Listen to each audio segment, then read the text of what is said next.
కదా. మరి 12 సంవత్సరాల నుంచి ఎంతమంది దగ్గరికి తిరిగి ఉంటుంది? ఆయుర్వేదం ఉంటే ఆయుర్వేదం, లేదా హోమియోపతి, అలోపతి. ఇంకా ఈ 12 సంవత్సరాల్లో ఆమె చెయ్యనట్టు ప్రయత్నం ఏది కూడా ఉండదు కదా.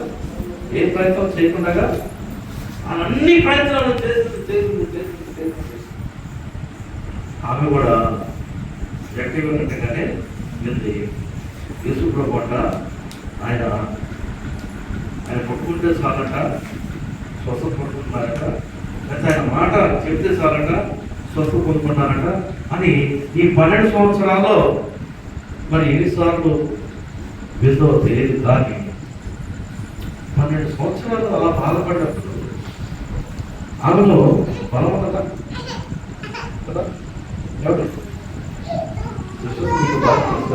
12 సంవత్సరాలు రక్తస్రావం రోగంతో బాధపడినటువంటి ఆ స్త్రీలో బలం కదా. మరి యేసు ప్రభు దగ్గర కట్టడం అంత ఈజీయా? ఎందుకు? ఆయన చుట్టూరు వేల కొద్ది జనం ఉంటున్నారు కదా. ఇప్పుడు జనరల్గా మనము ఈ రాజకీయ మీటింగ్లో లేకపోతే ఎవరైనా హీరోలు ఏదైనా అనాగరేషన్స్కి ఏదైనా షాప్ ఓపెన్ చేసడానికి వచ్చినప్పుడు ఆయన చూడటానికి వెళ్తుంటారు చాలా కదా. వెళ్తారా కదా? సినిమా వాళ్ళని చూడటానికి జనం బాగా వెళ్తుంటారు. ఆ వెళ్ళినప్పుడు చాలా మంది కింద పడి చనిపోయినట్టుగా, దెబ్బలు తగినట్టుగా ఎన్నో చూస్తుంటా కదా. ఏమండి, నేను వయసులో ఉన్నప్పుడు నేను కూడా దిగి అంటున్నాయి చెరదీపించుండు బాగానే. ఆ సినిమాల కోసం ఆ టికెట్ కోసం వెళ్ళిపోయి పోలీసు వాళ్ళ చేత దెబ్బలు తిన్నటువంటి మనం ఇప్పుడు కూడా పట్టుకుంటే వాళ్ళ కాలంలో నాటికలు దెబ్బలు చాలా స్ట్రాంగ్గా ఉంటాయి. అడిగి వాడికి కాదు కదా, ఎదురు తెలియదని చెప్పి కొట్టాడు. కొట్టేవాడు నిదానంగా బెదిరించినట్టు పట్టున్నాడు. కానీ కొట్టేవాడు ఆడు బలం కొద్దీ కొడతాడు. అలాగే కొడితే నాకు ఇప్పుడు కూడా ఇక్కడ పట్టుకుంటే అప్పుడప్పుడు నాకు కలుపు అంటూ ఉంటాం. మన చిరంజీవి టికెట్ కోసం, సినిమా టికెట్ కోసం వెళ్ళి అలా దెబ్బతిన్న సందర్భాలు ఉన్నాయి. ఆ సినిమా ఏంటంటే థియేటర్ దగ్గర కటౌట్ కట్టడము, లైటింగ్ వేయించడం అది నాడకపోతేనే ఫ్రెండ్స్ అందరం కలిసి అలాగే చేసేవాడు. బాబుల్లో థియేటర్లో హౌస్ఫుల్ బోర్డు పెట్టించేసి ఆ తర్వాత థియేటర్లో ఒకవేళ బెంచీలు సాగకపోతే మా స్కూల్ హై స్కూల్ ఎదురుగానే ఉండేది థియేటర్. హై స్కూల్లో బెంచీలు తీసుకొచ్చి థియేటర్లో వేసి సినిమాలు చూపించిన జనాలే అంతా ఇది చేశారు. ఎప్పుడైతే నేను ఈ చిరంజీవిని మొట్టమొదటిసారిగా హైదరాబాద్లో నేను చూశాను, నిజంగా నేను ఆ రోజు అనుకున్నాను, ఒక దేశంలో కనపడితే మీకు ఎలా ఉంటుంది? ఎలా ఫీల్ అవుతారు? దేశంలో చూస్తే ఎలా ఫీల్ అవుతారు? ఆ చిరంజీవిని చూస్తే నేను అలాగే ఫీల్ అయ్యాను. దేవుడు చూస్తే ఫీల్ అయిపోయారు. సరే, దగ్గరికి వెళ్ళి సెకండ్ తీసుకొని అయాని కోసం పోలీసుల కొంత దెబ్బ తిన్నాను, చదువుకోకుండా ఇక్కడ మళ్ళీ చేశాను అని చెప్పుకున్నాము అని చెప్పేసి అక్కడికి వెళ్తే నన్ను ఆయన దగ్గర కూడా రాలేదు. ఆ దగ్గర నుండి గాడ్స్ ఏం చేశారంటే బౌన్స్ వస్తుంది అని చెప్పేసి నాకు కారణయ్య ఆయన కోసం నేను ఎన్నో చెప్పులు పడ్డా, చదువు పాడు చేసుకున్నా, క్లాస్ లేకపోతే సినిమాలకి వెళ్ళాను అని అంటే ఏమనిపించాడు చాలా మంది ఉన్నారు. వినడిపించాడు చాలా మంది ఉన్నారు. కానీ నా ఆశను అలా అంతతోనే కాకుండా ఆయనతో కలిసి సినిమాలో యాక్ట్ చేసేదాకా ఎదిగాయి. ఇప్పుడు ఆ సినిమా పేరు చెప్తే మళ్ళీ ఇప్పుడు నా కోసం ఇప్పుడు ఆ సినిమా చూస్తాను. ఎందుకు చెప్తున్నానంటే ఈ లోకంలో ఉన్నది ఏది కూడా అది శాశ్వతమైనటువంటి ప్రేమ అనేక శాశ్వతమైన ప్రేమ ఒక యేసు ప్రేమ మాత్రమే. హల్లెలూయా. అందులో ఈ సినిమా వాళ్ళ గురించి అసలు రాజకీయ నాయకులు కానీ సినిమా హీరోల గురించి కానీ ఎప్పుడు కూడా నా అనుభవం అనేది నేను ప్రాక్టికల్ అనుభవించి చెప్తున్నాను.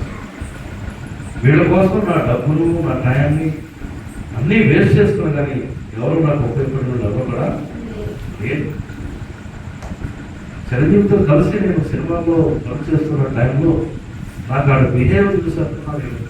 మీరు వాళ్ళ పిచ్చోడు అంటే పరాలనుకోండి ఏదో ఆడియో అన్నారు ఇలా చెప్పేసి అనుకుంటాను. అలా అనుకోకండి.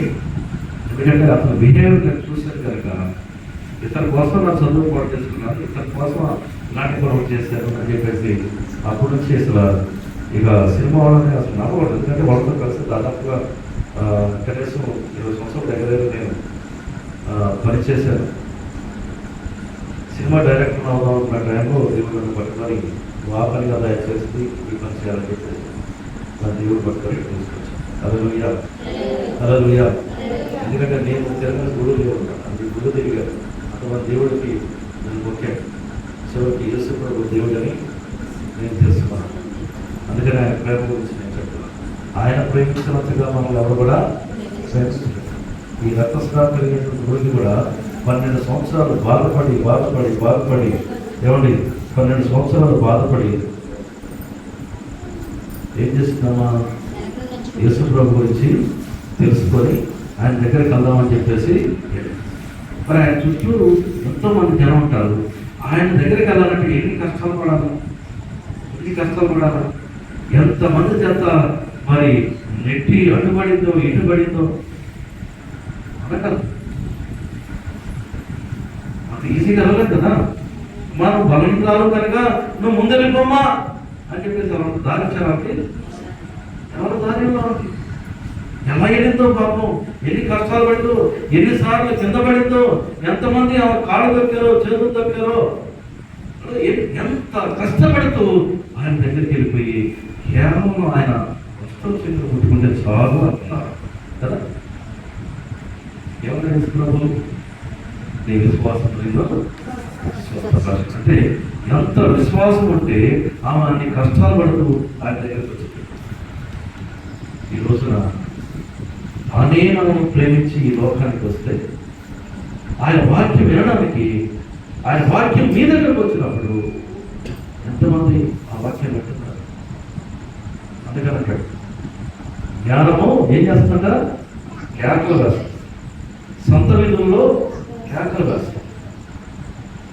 ఆ వాక్యం మీ దగ్గరకు వచ్చినప్పుడు, ఆ జ్ఞానము నీలో ఉన్నప్పుడు, ఆయన ప్రేమను అర్థం చేసుకున్నప్పుడు ఒక చెట్లగా మారిపోతాం.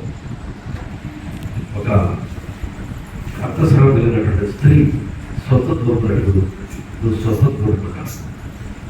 ఈ 2 విషయాలు మీరు బాగా గమనించి వాడు ఎంతగా విన్నారు, ఆ విని విశ్వాసంతో దేవుడి దగ్గరికి వచ్చారు కనుక వారికి రక్షణ స్వస్థత వచ్చింది.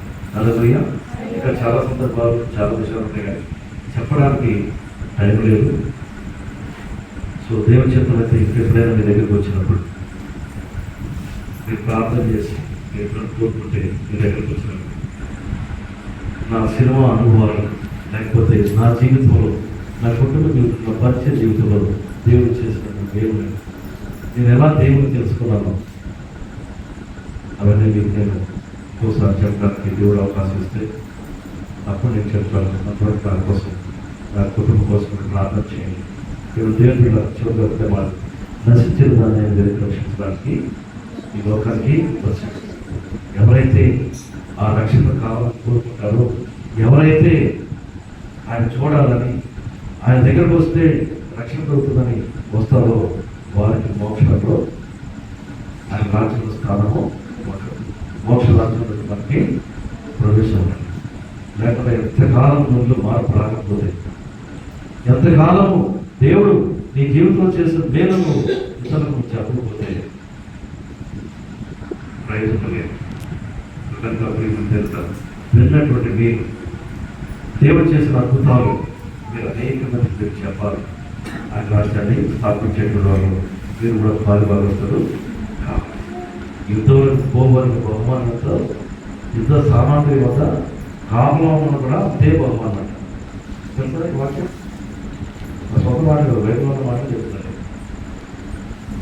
ఇక్కడ సేవ చేస్తున్న పాస్టర్ గారికి ఎంత బహుమానం ఉందో, నీవు అనేక మందిని నువ్వు సమరస్త్రీలాగా నువ్వు మందిరానికి నడిపిస్తే నీకు కూడా అలాంటి బహుమానమే నీకు. ఆయన పక్షపాతం లేదని సేవకులు విశ్వాసులని, సేవకులు బాగా ప్రేమించడం, విశ్వాసం తక్కువగా ప్రేమించడం అనేది ఆయనలో లేదు. ఆయన ప్రేమలో స్వార్థము లేదు, ఆయన ప్రేమలో త్యాగం ఉన్నది, సమానత్వము ఉన్నది. అలాంటి స్వచ్ఛమైనటువంటి ప్రేమ నీకు కావాలంటే నువ్వు ఆయన ఆజ్ఞలు పాటించి ఆయన తెలుసుకొని ఆయన అడుగుజాడలు నడవాలని కోరుతూ యొక్క మాటలు నేను ముగిస్తున్నాను. ఈ అవకాశం నాకు ఇచ్చినటువంటి మాస్టర్ చంద్రశేఖర్ గారికి, గారికి, మీ అందరికీ కూడా హృదయపూర్వకంగా చేస్తూ మాట్లాడుతున్నాను.